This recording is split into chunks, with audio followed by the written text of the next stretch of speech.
না যেও না, থাকো, আমি কমেন্ট পড়ছি, ঠিক আছে, আমি সবার কমেন্ট করব।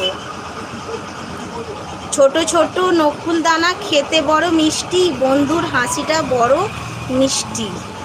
বন্ধু তোমার হাসিটা বড় মিষ্টি বন্ধু। ও তাই, থ্যাংক ইউ, থ্যাংক ইউ, খুব সুন্দর কমেন্ট, খুব সুন্দর কমেন্ট, খুব ভালো লাগছে, খুবই সুন্দর কমেন্ট করছো, খুবই ভালো লাগছে, খুব সুন্দর সুন্দর কমেন্ট তোমাদের, সুন্দর কমেন্ট করতেও ভালো লাগছে। এটা কি বলেছে? তেজপাতা, তেজপাতা, তেজ। অন্য বন্ধুকে পেয়ে গিয়ে এই বন্ধুটাকে ভুলে যেও না বন্ধু। ও না না, কাউকে ভুলবো না, সবাই